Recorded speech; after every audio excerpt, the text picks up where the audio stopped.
Hello fellow firewood lovers, this is Chris and we are in the wood yard. Today we're going to talk about how to make money selling firewood. Going to cover a little more in detail on some of the things that I do to make a difference and that are things that I do that are different than other people when it comes to selling firewood. Now, if you watched my other video on how to make money selling firewood, I talked a little bit about my history of where I started cutting firewood, my years of business, and a little bit of the volume of what I do. This last year I sold about 350-60 face cords of firewood. Next year coming up, my goal is to sell 500. Right now I currently am sitting on wood that is ready, which is cut and split and mostly stacked. Right now I'm sitting on almost 400. I'm at about 390-ish, somewhere right in that area. So I still have another month or so of cutting that I'll be able to cut wood that will be ready by next year to sell, or this coming fall, because it's just springtime now. It's very early spring, so we still got a while to go so I can cut some wood and sell it this fall and winter coming up. It'll be dry by then. So what I do is I do cut some wood in the woods, my woods, my dad's woods, a buddy's woods, a brother-in-law's woods, and I haul it here and I cut it and split it, stack it, and then sell it. But I mainly buy wood. I mainly buy truckloads, and that's one of the keys, I think, to making money selling firewood is to have the wood delivered, because production-wise it's actually much faster to have the wood brought to you. It's buying raw materials just like most other small businesses. You buy the material and then you make it into something else. So what I'm basically doing is what is referred to as breaking bulk. I'm buying large quantities and then breaking it down into small quantities and then selling small quantities. And that's what a lot of businesses do to make money. They'll buy tremendous amounts of bulk of material that they either process in a way to change it or break it down or change it or just market it differently in small quantities and then resell it. It's a pretty much common practice with a lot of consumables, and firewood is a consumable. And a consumable is something that you sell to people and they use and then they get more, and they use it and then they get more, and that's a good thing, because consumables are money-making machines. That is the way to make money, I believe. When you can produce something over and over and over and over again and sell it over and over and over again. So that's how I see the firewood business. Now, my business, I mentioned a little bit about this in the last video, that is a little different than what a lot of people do when it comes to firewood. Now, a lot of people, when they think firewood business, they think of a guy that has a firewood stand out in front of his house or at a commercial property, and they have bins where people can buy wood. And that's great. I don't do that. My brother does. I know of two other guys that do that, and they do it on a very small scale. They have one guy in particular, he's by a campground, and he has bundles of wood that he puts together, and people can buy a bundle. I think he charges it's like right around $5 or $6 a bundle, and if they buy two, they get two for $10 or something like that. So they're saving a couple bucks if they're $6 a piece, because they're pretty good sized bundles. He also sells bundles of kindling, and then he sells he has another section in his little stand there where you can buy what I would consider like small bulk. He's selling like half face cords or a quarter face cord.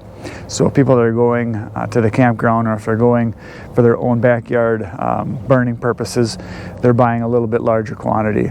And so he's got a money box where people just drop money in and they just take it. So he just keeps filling the stand.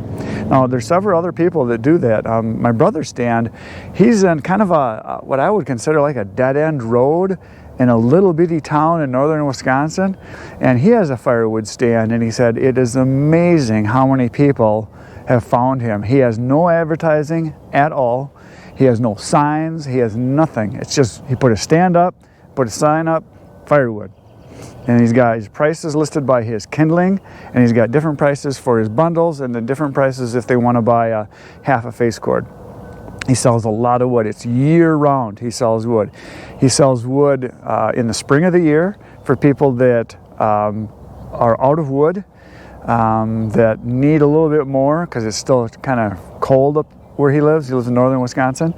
He has people that will just buy kindling from him because they want kindling. These are people that are heating their houses and they'll come buy kindling from him. Then there's people that will buy wood for camping, and that's a big part of his business, and that's summertime in the fall. He sells a lot of wood there. Now he also sells wood for heating, and that's one thing different about his business than mine. My business is pretty much people that are buying fireplace wood. That's what I call it, and that's what you see right here. This is fireplace wood. It's smaller cut. It's not big, huge chunks.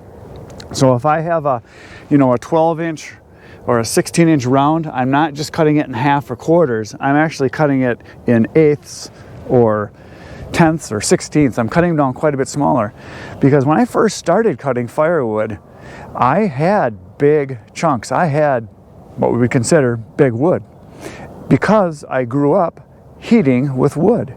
And so we had big chunks of wood. The pieces that you got to use both hands to lift. And most of the people I sell to, they're using the wood in a fireplace.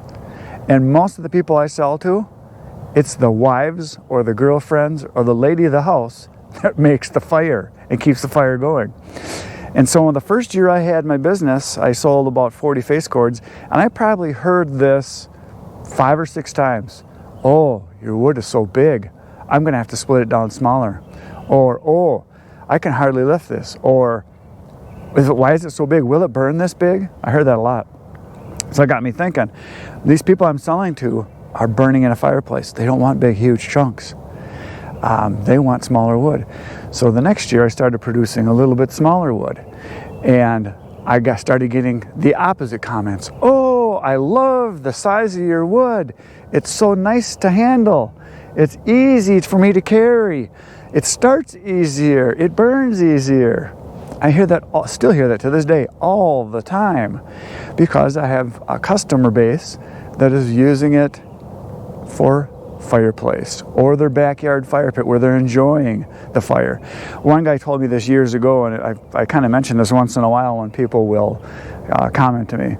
He mentioned to me, he said, I don't like the wood to be too big, he says, because if it's big, he said, it just sits there and burns. And he said, if it's smaller, I have to get up more often. That way I can grab myself a beer more often. So it gives me an excuse to get up, to put some wood on the fire and grab another beer. So that's what he told me, and it kind of makes sense when you think about it. Because you're sitting by a fire, half the enjoyment is kind of playing with the fire, because like me and probably like a lot of you, firewood people are kind of pyromaniacs. They like fire.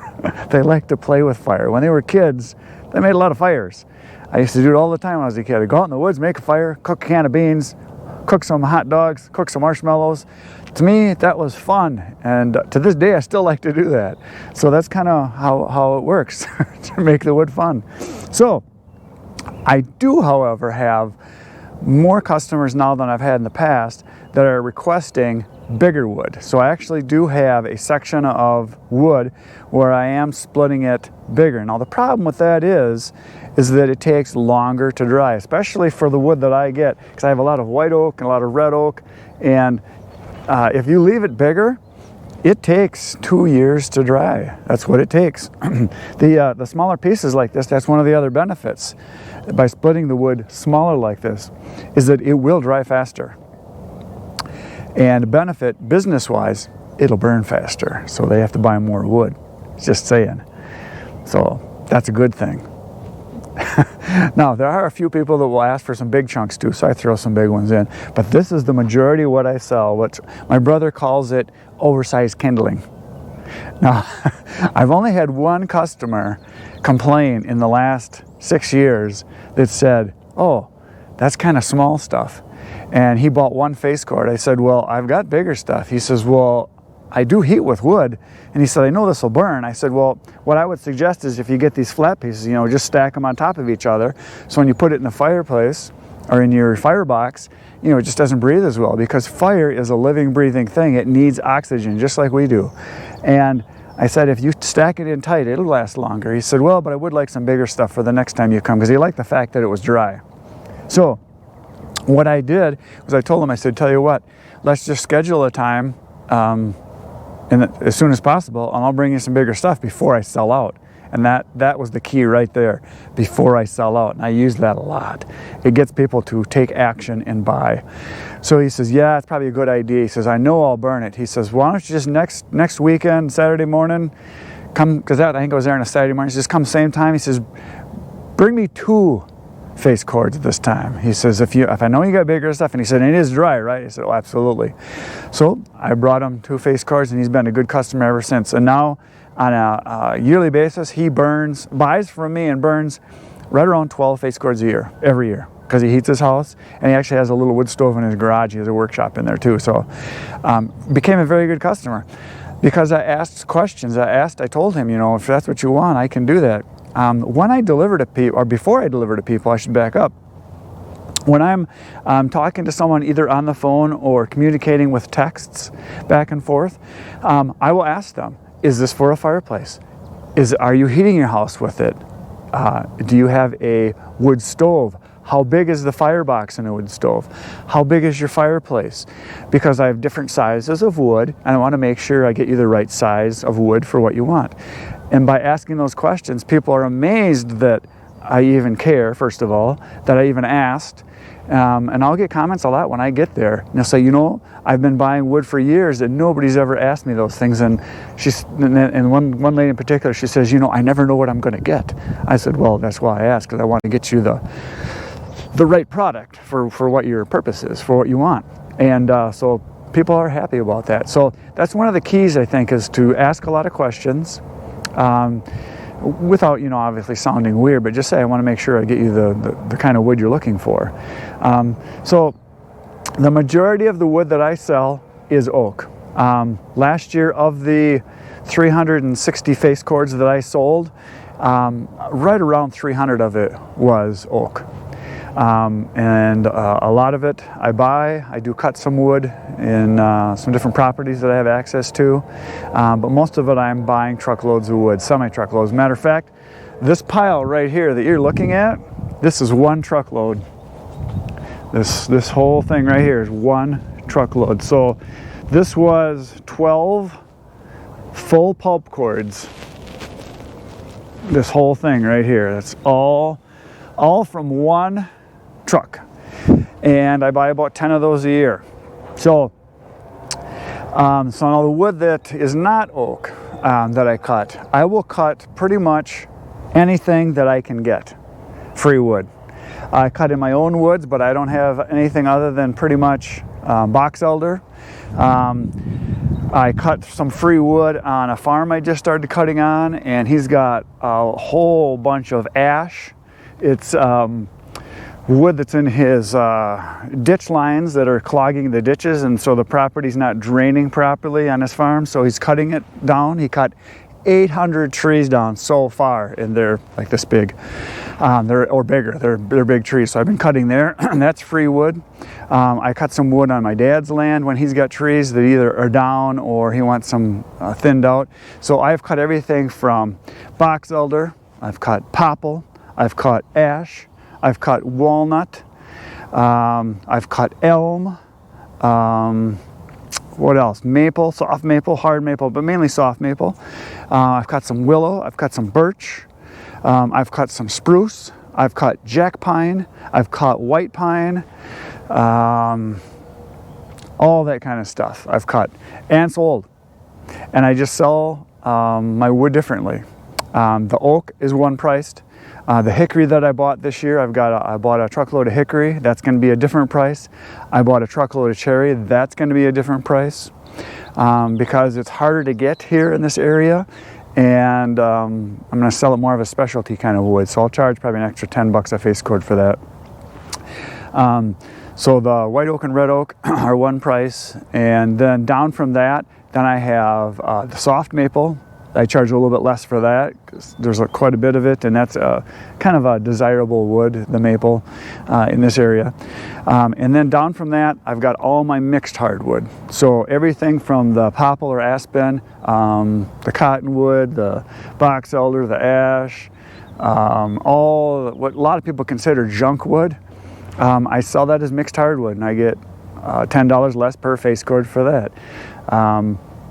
and I sell everything I cut every year, because the oak sells first, and then a lot of my regular customers will call and say, hey, I need a little bit more wood. Do you have any oak left? And I'll say, it's all sold out. It was sold out, you know, a month ago, whatever. I sell my oak usually by the end of the year. Usually around January 1st, my oak is gone, because I start my selling season generally in September. And then it goes through to the end of the calendar year. But then I sell a lot of my, you know, the lower grade wood, or the junk wood as a lot of people call it, to people that they just want something. They don't care what it is. And then I have people that will just buy campfire wood, and they don't care what it is either. They just want wood. So they don't care if it's a hardwood or a softwood. They don't care if it's pine or box elder. They just want something that's going to burn. And I charge less for it. And they're happy with that. So that is enough for today. I think we covered kind of some of the basics of what I do as far as the kind of wood that I have and some of my customer base, and we'll get more into detail. I'll cover more and more and more as I go into this series with the wood. So thanks for watching. Please poke the like and subscribe button. I will be back tomorrow. Same wood time, same wood channel. Goodbye.